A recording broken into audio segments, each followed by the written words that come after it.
Tajikistan একটা মুসলিম রাষ্ট্র। কিভাবে যে গুগলে সার্চ করে দেখা গেল যে 96.80 এত পরিমাণ মুসলমান, অপরপক্ষে খ্রিস্টান কতটুকু 1.7%, আর অন্যান্য ধর্মের আছে 1.5%। তাহলে এত পরিমাণ মুসলমান থাকার পরেও সেই দেশে পার্লামেন্টারিয়ানভাবে কিভাবে হিজাব নিষিদ্ধ করা হয়, দাড়ির উপরে নিষেধাজ্ঞা আরোপ করা হয়, ঈদগাহে নামাজ আদায়ের ক্ষেত্রে বিভিন্ন বিধি নিষেধ, বাধা নিষেধ আরোপ করা হয়, এগুলো কেন হচ্ছে? একটাই মাত্র কারণ যে আমরা মুসলমানরা নামে মাত্র মুসলমান আছি, কিন্তু আমাদের আমল, বেশভূষা, কাজকর্মে আমরা মুসলমানের নীতি অ্যাপ্লাই করছি না, যার কারণে অমুসলিম শক্তিগুলো, আল্লাহ বিদ্রোহী শক্তিগুলো ধীরে ধীরে তারা অত্যন্ত শক্তি অর্জন করছে, করার পরে আমাদের মুসলিম কমিউনিটির উপরে, মুসলিম জনগণের উপরে তারা ডমিনেট শুরু করে দিয়েছে, কর্তৃত্ব শুরু করে দিয়েছে। এজন্য এই জায়গা থেকে আমাদের বের হয়ে আসতে হবে। কিভাবে বের হয়ে আসবো?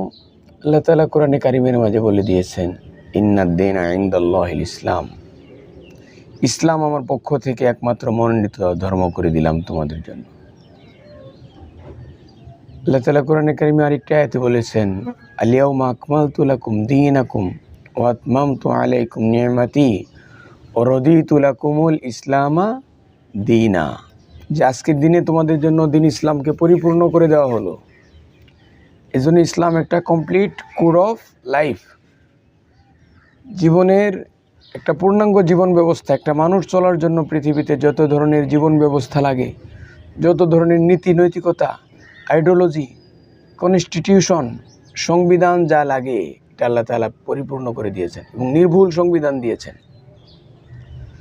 আল্লাহ তাআলা কোরআনে কারিমে বলে দিয়েছেন, যালিকাল কিতাব লা রাইবা ফি, ইহা এমন এক কিতাব, এমন এক সংবিধান যেটার মাঝে কোনো সন্দেহ সংশয় পর্যন্ত নাই।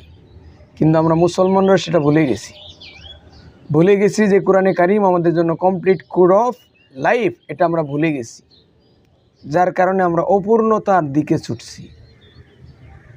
বলেন ইহুদি, খ্রিস্টান, হিন্দু, বৌদ্ধ, তাদের তো আল্লাহ তাআলার পক্ষ থেকে নির্ভুল কোনো কিতাব নেই।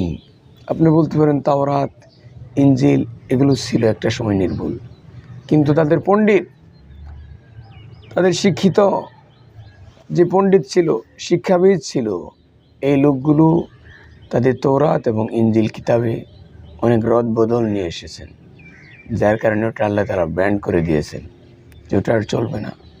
এই জন্য কোরআনে কারিম আমাদের একমাত্র নির্ভুল সংবিধান, এখানে আমাদের ফিরে আসতে হবে।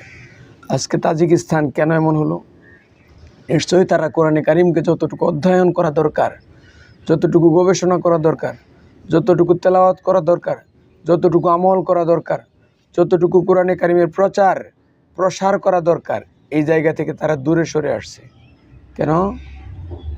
আল্লাহ তাআলা কোরআনে বলেছেন, ইন্নাহু লাকুরআনুন কারীম ফি কিতাবিম মাকনুন লা ইয়ামাসসুহু ইল্লাল মুতাহহারুন, পৃথিবীতে একটা মাত্র ধর্মীয় গ্রন্থ, কিতাব রয়েছে, যেটার ব্যাপারে আল্লাহ তাআলা নিজে ঘোষণা দিয়েছেন যে আমার এই কিতাবকে পবিত্রতা ছাড়া অর্জন ধরতে পারবে না, ছুঁইতে পারবে না। তাহলে আমাদের এই কোরআনে কারিম এটা কত একটা সম্মানী কিতাব, এটা একটা পরশ পাথর, এটার সাথে যার ঘষা লাগবে সে দামি হয়ে যাবে। শয়তান এটা চায় না। এজন্য আজকে আপনি যদি খেয়াল করেন যে তাজিকিস্তানের মুসলিম কমিউনিটি, মুসলমান সমাজ, মুসলমান সোসাইটিতে আজকে আপনি দেখবেন যে কোরআন শরীফ অধ্যয়ন করে না, তারা কোরআন শরীফের ব্যাখ্যা বিশ্লেষণ জানে না, কোরআন শরীফকে নিয়ে তারা গবেষণা রিসার্চ করে না, তারা কোরআনে কারিমের তেলাওয়াত করে না, এটার প্রচার করে না, এটার প্রসারের জন্য কোনো কাজ তারা করে না। তাদের যে ছোটো ছোটো ছেলে মেয়ে আছে তাদেরকে দেখেন পড়ানোর নিশ্চয়ই কোনো ব্যবস্থা অবশ্যই করে না, আপনি খোঁজ নিয়ে দেখবেন। যদি তাই করতো, তারা কিভাবে কোরআন বিরোধী যত ধরনের আইন রয়েছে এগুলো করতে পারে। হিজাব আল্লাহ তাআলা একটা ফরজ বিধান, আল্লাহ তাআলা বলেছেন কোরআনে কারিমে, ওয়ালা তাবাররাজনা তাবাররুজাল জাহিলিয়াতিল উলা। অন্য আয়াতেও আল্লাহ তাআলা বলছেন কুল লিল মুমিনাতি ইয়াগদুদনা মিন আবসারিহিন্না ওয়া ইয়াহফাজনা ফুরুজাহুন্না ওয়ালা ইউবদিনা যিনাতাহুন্না।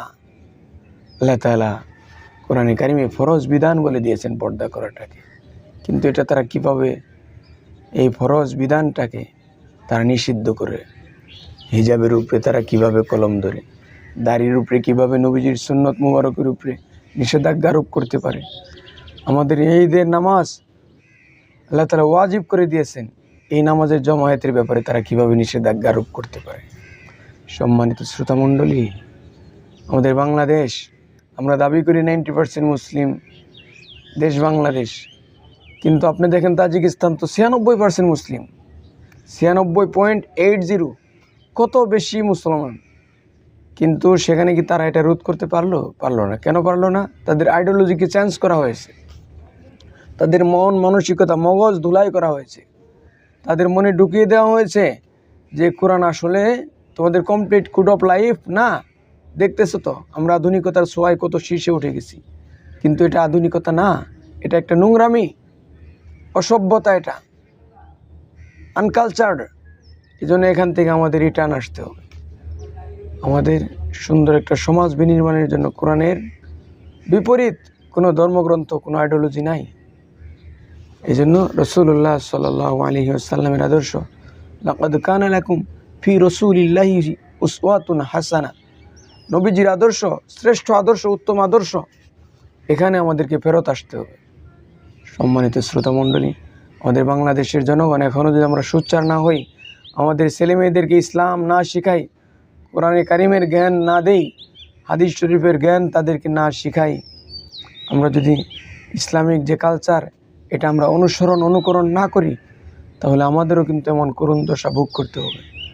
টুডে টুমরো এটা আমাদের ভোগ করতে হবে। আপনি রেডি থাকেন। কিন্তু আমরা আল্লাহ তাআলার কাছে আশা করছি যে আমাদের বাংলাদেশ, আমরা ধর্মীয় অনুভূতিটাকে অত্যন্ত গুরুত্বের সহিত দেখি। আমরা আশা করছি যে ইনশাআল্লাহ বাংলাদেশে এমন অবস্থা তৈরি হবে না, কিন্তু এর জন্য আমাদেরকে সজাগ দৃষ্টি রাখতে হবে, আমাদের ইসলাম লালন করতে হবে, ইসলাম আমাদের প্রত্যেক পরতে ইসলামের এত সুন্দর অমীয় বাণীগুলো পৌঁছে দিতে হবে, ইসলামকে আমাদের বুকে ধারণ করতে হবে। এজন্য সম্মানিত শ্রোতামণ্ডলী, সকলের প্রতি বিনয়ের সহিত অনুরোধ যে আমরা যেন ইসলামী অনুশাসন মেনে চলার চেষ্টা করি। রাষ্ট্রীয়ভাবে ইসলামী অনুশাসনগুলো সংবিধান আকারে পাশ করা যা, এই জন্য আমাদের যত ধরনের কৌশল অবলম্বন করা দরকার, যত ধরনের আমাদের গুণ অর্জন করা দরকার, এগুলো অর্জন করে ইসলামের অভূতপূর্ব কল্যাণ সাধনে আমাদেরকে সামিল হতে হবে। আল্লাহ তাআলা যেন আমাদের তৌফিক দান করেন।